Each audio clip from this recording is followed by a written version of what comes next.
Zachary Neilson. What's up? How are you? Good. You? Pretty good. Good. So, we're in Miami right now. We're here for Zach. We're doing a few different shoots, kind of running around the city. He's running a half marathon tomorrow on a whim. Mistake? Big mistake. How you feeling? I feel horrible. No, I feel good. I feel excited about it. I think originally I was doing it more so for the amusement of others and sort of the energy that brings.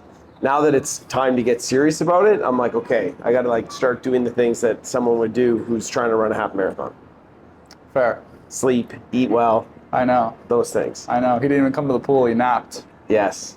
Got a good sleep, actually. See? It's important. There you go. 45 minutes. So, first portion of this, I just want to get people to know who you are, personality, all that. Okay. So, first question for you. Yes. Deep one. Who is Zach Neilson? Who is Zach Neilson? Oof, it's a tough one to start. Big lead. I would say he's a entrepreneur who is trying to continuously get better, not just as a person, but as a business person, as a friend, as a family member, like someone who's consistently trying to be better. Accomplished a decent amount in my 36 years, real estate wise, but I've lived a lot of really cool experiences. I've done some really cool things. I've been on television. I've flown on jets. I've done whatever you can think of. I feel like I've taken part in it. But I've entered a stage in my life where I'm really not concerned about those types of things. I just like genuine connections, and I like to win. I like to do deals that I win on. I like the deals that the people I'm working with win, and that's who I am. Yeah. Cool. So, if I were to ask you, could you describe yourself in 3 words to me? What would you say? Competitive, funny. Self-proclaimed. Yeah.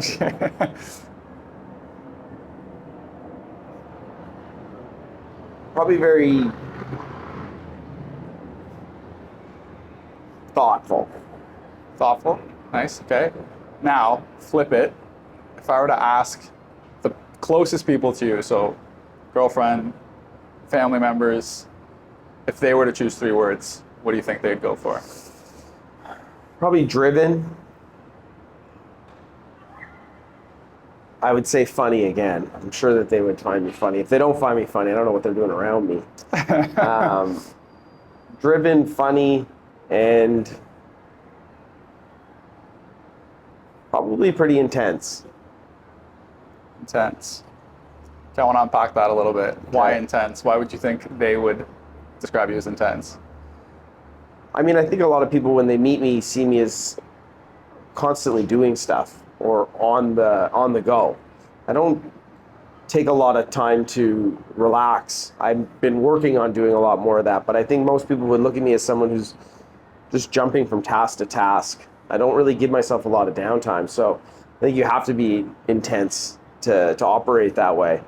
I also just think that when somebody comes to me with a problem, which people often do, I'm very honest with my response. And I think that can come across as very intense when somebody tells you what you need to hear rather than what you want to hear, which is something I pride myself on doing. So I think when somebody comes to me with something, it's either because they know that I'm going to tell them the answer that they already know for themselves and they just need someone else to tell them, or because they're genuinely lost and they need someone who's confident in their beliefs to tell them what they think.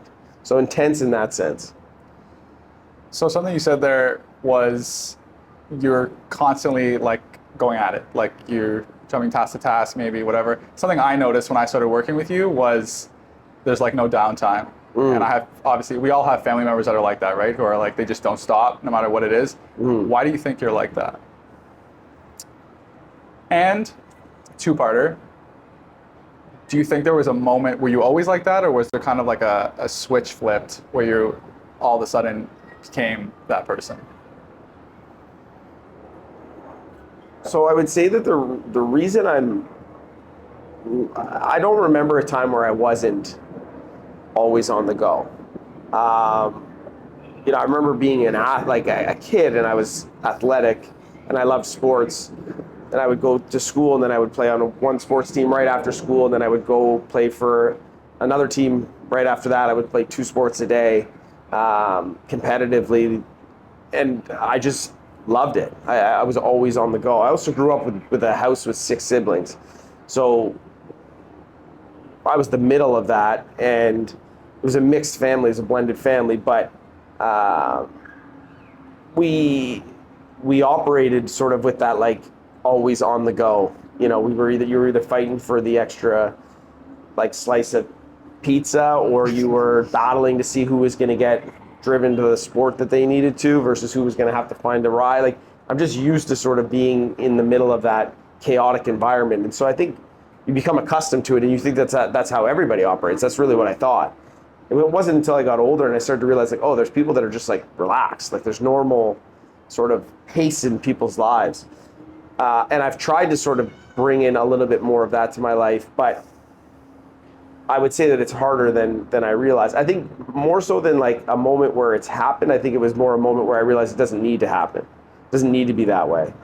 And also think it's a hard thing where it's just, you want to take everything on. When you have an active brain, I have an active brain, I'm always thinking, and so I see ideas, I think that there's lots of cool things that can be done, or we should be doing this, or oh, this would be fun, or this person should do this, I should be doing this. And when people come to me with ideas, I'm like, man, that sounds amazing, let's do it. And I've sort of have to learn that like you don't need to take everything on. And the more you're trying to take on, you're just stopping yourself from actually getting a lot of things done. So it's more so the opposite of like, I think it's been aha moments of like, okay, wait, I don't need to be like that all the time. So just speaking about myself for a second here. Yeah. I was almost the opposite, where I had to flip the switch Interesting. a bit. Yeah. Because, I had the drive, had whatever, but I talk about it a lot. And now I'm starting to do more content, I talk about it a lot. But basically, for me, it was certain areas, I was very disciplined. So like the gym, for example, I would go religiously, wouldn't stop. I was good with meal plans, all that stuff. But then other areas of my life, I wasn't. When I started, so that was a struggle for me, kind of transferring those habits to other areas of my life. When I did, and I go on a stint of maybe being always on, I need the time where I'm like, okay, I need to slow down for a second and just relax. Right. Do you ever feel that, A? B, is it ever difficult to always be going internally? I'll answer the second question first. Yeah, it's exhausting. Mentally exhausting, physically can be exhausting. I mean, similar to you, I hold myself to a pretty high standard. And I think the hardest thing is that when you want to be great at something, and I'm not talking just like great in the gym or, great at being in real estate, when you want to be a great person, like when you're trying to check all those boxes off, it can be very difficult because it's exhausting. When you make a mistake, you weigh on yourself, you're disappointed in yourself. And that's the hardest part is kind of that mindset of like, oh, I know I could do better and I'm not doing well enough, so I need to do better. Like I didn't go to bed when I said I would, and now I'm going to be more tired and I'm not going to do as well the next day. That's a very exhausting mindset to have.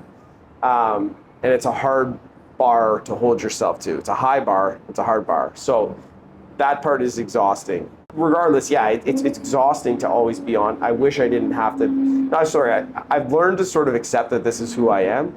It can be difficult. Like, man, I mean, filming stuff and you're trying to do 5 different things at once, and you have to learn to not want to do those things. I think the big thing that I've learned is that like taking on too much is just stopping you from doing the things that you actually need to get done oftentimes, and so it's not worth it. Okay. I want to segue into one more thing. Okay. Which was flip side of that, and you kind of touched on it right there. Like, it's exhausting always having to go to bed at a certain time or whatever, have this habit, make sure you check all those boxes. If you don't check all those boxes, how do you feel? What goes on in your mind? Is it chaotic? Are you upset? Or do you get down on yourself? Walk me through that. Yeah, I mean, the internal dialogue is something that I've worked on very hard. I think I've tried to catch myself in sort of those moments of being frustrated. I'm my own biggest critic, and operate more from a stance of like, okay, like, yeah, you could have done better here. You chose to do something else, or you got lazy for a second, and kind of see that it's like, okay, was it lazy, or was it like you needed a break? You've been going a million miles a minute. You've done a ton of things. Yeah, you didn't hit your goal for whatever that specific area was today, but you did enough. Like, you've done enough, and in comparison to most people, you're doing a lot more. And the more healthy that's become, I think the more success I've had, especially within the last few years. I think I've found a way to come pretty far in a lot of areas faster than most people, because I have stayed very consistent, but also because when I've fallen off, I haven't just given up. I've sort of been able to talk myself to get back on track. And it's all internal dialogue. Okay. Now, last question for this section. Yeah.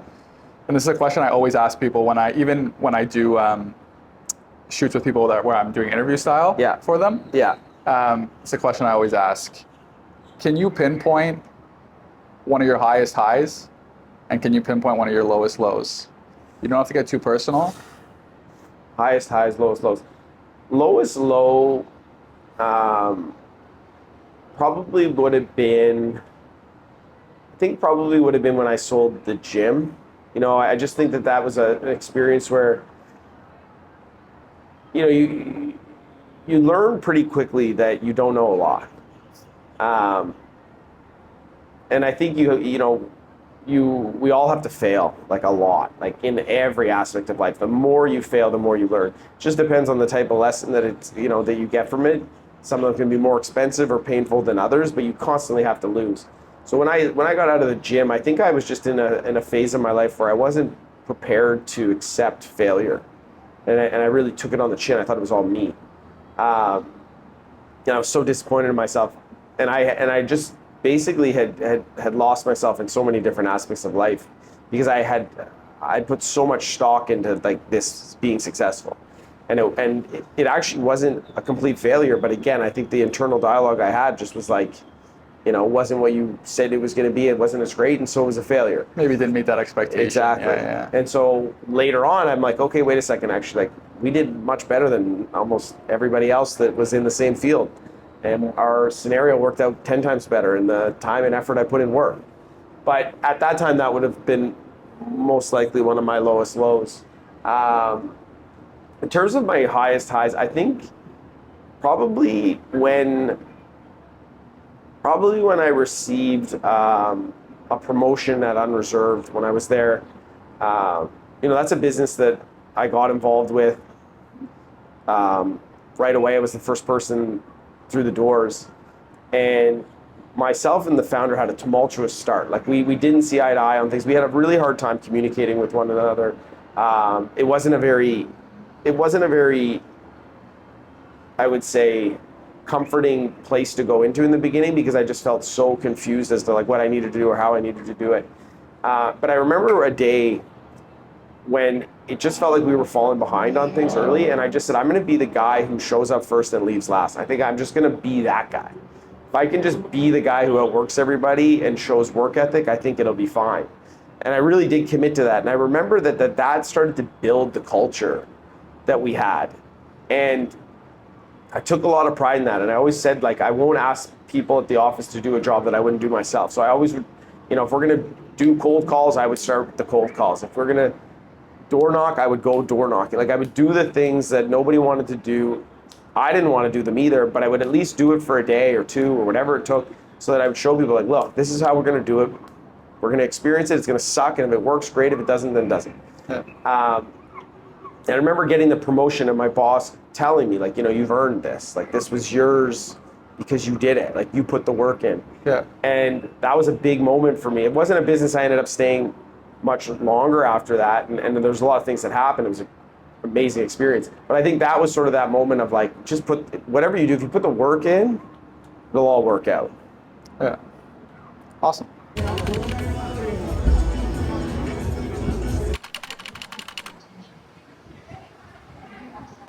What's probably your favorite life experience you've ever had? Let's start there. Favorite life experience? Yeah. Nothing related to work. Yeah, It could be maybe that's what I figured. something related. What's kind of the funnest thing you can think of? Let's just start there. My favorite life experience I would have had, probably when my favorite life experience. That's a really interesting question, to be honest. We could also pivot it to favorite life experience, or what's your maybe just favorite thing to do besides work? You know, it's interesting. My favorite thing to do is truly like to just be in a room with people that I enjoy being around, like, and enjoy being with me. Yeah. Like, I think I get my greatest high when I'm surrounded by friends and we're having a good laugh, and like we're just, you know, we're just bringing that side of each other out. I think like you very rarely get to be a kid. You know, when I go to a dressing room, like a hockey dressing room, I get to be myself. I get to be that fun-loving, kind of humorous, exactly, all over the place kind of guy. Yeah. And I enjoy those aspects of myself sometimes. I think that the ability to just be around people where you can just be yourself and you don't feel like you're being judged, that's probably the time I feel the best. In terms of like an experience itself, you know, I traveled when I was younger. I went to New Zealand, Thailand, China, and Australia by myself. Ah. And I when did was that that? for 3 months. I think I was like 21 or something like that, 22. To find yourself? You know, I went alone. Like, I didn't go to find myself. I went to... I'm making a joke. That's a Sebastian bit too. Where he really? He goes, if I told my father when I was 19, hey dad, I'm going to go travel, go find myself, he would have, look in the mirror. That's you. I found you. Now go get a job. Yeah. Yeah, I think I did it more so because I hate feeling caged. I don't like people telling me what to do. I fucking hate it, actually. I hate people telling me what to do. I don't like rules. Me or like in another way, I hate being told know. to do. It's good. I don't like rules. Like, I think there's rules that it's like, unless you're hurting someone, I think karma is important. I think like not hurting people, and there's certain things that you should just do because they're morally wrong. But rules that have no like serious impact on things, I think are ridiculous, and I just have a hard time following them. Yeah. And I think the concept of like, okay, you finished school, like now you need to get a job. I was like, says who? Yeah. Like, I don't want to do that at all. I want to go I want to go spend my money on, like, I earned the money. I'm going to go do whatever the hell I want. Yeah. So that was sort of a chance for me to do that. And I think it's kind of it helped me at that age sort of be a lot more open-minded to experiences. But I haven't done a lot of it since then. I really did get into the work mode. And so it's like, I hate using that example because it's like, well, if you loved it so much, we'll do it again. Yeah. So that's pisses me off. But I would say that was probably an experience where I felt the most at peace because I was just by myself. I was with no me. Responsibility. I was just myself. It was whatever I wanted to do, whenever I wanted to do it. What was your favorite spot out of those places? Byron Bay. Where's that? Byron Bay in Australia. It's like a hippie, like Volkswagen, you know, van type. Old van, like surfer. everyone's playing. Wasn't a surfer, like there was other areas that were more surf focused, but it was like open mic night every day kind of thing. Everywhere you went, people were just playing music, having a great time. Like, you know, I'd never even had a coffee until I went out there. Like, I've never enjoyed a coffee, and it was the first time that I was like, no, you guys try this. It's like a latte. I'm like, what the hell? Like, it's just a different experience for me at that age. Yeah. And that was a really like aha moment of like, oh, there's a lot of like things I got to do or places I got to see. Yeah. I guess this is kind of the equivalent of that now. Yeah. I think the important thing in life is to put yourself in a position where you can do, like, you can blend the two, right? Like work and fun. Like, we're here in Miami, we're working hard, but it didn't feel like work today, right? Like, I mean, for me at least. For you. Yeah, for you maybe it did. I mean, you're going to have to run a fucking marathon tomorrow, or half marathon. You know, today is an interesting example. So 3 days before we came here, I was telling Alana, I'm like, I can't do this. Like, I got to tell James. I'm like, we can't even go. I'm like, I'm literally in bed, sick. I haven't had a chance to do anything, prep this, like, do anything. Yeah. I'm dying, like, literally dying in bed. But I said to her, I was like, you posted something that day, like, going to, like, Miami, whatever, like, I can't. Good thing I fucking hit the story, eh? I'm like, I can't bail on this guy now. So I was like, and I wasn't going to do it, but I just, for me, it's I get different it. because it's like, I'm like, for you, you really are here to work and you're having a good time doing it. Yeah. Whereas I was really trying to blend like my buddies that are here with working and like not interrupt them having a good time, but also at the same time, I'm like, well, I'm also got to work. And then I brought my dad in because I hadn't seen him in a while. I'm like, hey, why don't you come down and see me as well? So I'm trying to juggle maybe more than I should have. So then he canceled dinner tonight. I did. Yeah. I did. Well, it's just too much. I mean, then I agreed to do a marathon. It's like, who throws the marathon on top of all of these responsibilities? Just when I grab them and be like, don't you know what I'm doing this weekend? And it's just, that's where it's like, it can be troublesome to take on. But yeah, like I think, you know, to whom much is given, much is required. Like I truly do believe in the concept. I do believe in the concept that like if you have the capabilities of doing big things and you believe that you do, then you have to sort of accept that that's the burden that you're choosing to carry. You don't have to. Like I don't have to do any of this. I can just stay home and do nothing. But I got a message earlier in the week from a guy who's very successful who's like, man, I've been posting 3 times a week on social media and I'm motivated by you. And he's done it. But I said that from that I was like, yeah, that's good that you're doing that. I'm elevating to the next step, which is shooting content in Miami that's different and unique and like really vlog style. So if I got to keep moving and elevating if I want to stay ahead, and what's the final boss? The moon, vlogging on the moon. You know, I don't know. I think culture is super important to me, and one of the things I really like about social media is you can help people find either inspiration from what you're doing or motivation or support, like whatever it is that you're sort of putting out there. How that person chooses to receive it is their own. I can't make that decision. But oftentimes we collectively have created content that a lot of people have reached out to me like, man, I burst out laughing. Like I needed to hear that, or like, man, I was looking for some motivation, or like, you know, I love what you're doing. That sort of stuff is what's important to me. I'm a culture guy. Like I grew up team sports. That's all I know. Yeah. So it feels like it's a team. Like it's like a team that's out there. I think as I'm starting to move into this next phase, I do like the concept of being surrounded by teammates again. And what that leads to, I don't know. We'll see. But I hope that it can help me build a community. That just brought me to a serious note again. I was gonna ask a serious question, but Go ahead. Let me save it. All right. Let me run it. Run it. Okay, run it. What do you have like? Okay, let me back up a bit. You kind of just mentioned it. My next question was gonna be, I work with a lot of people doing content. You're one of the few that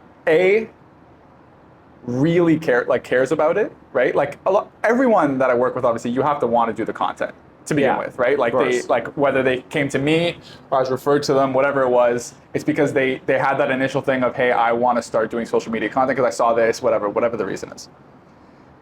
But then there's that another level of like, I want to do the content.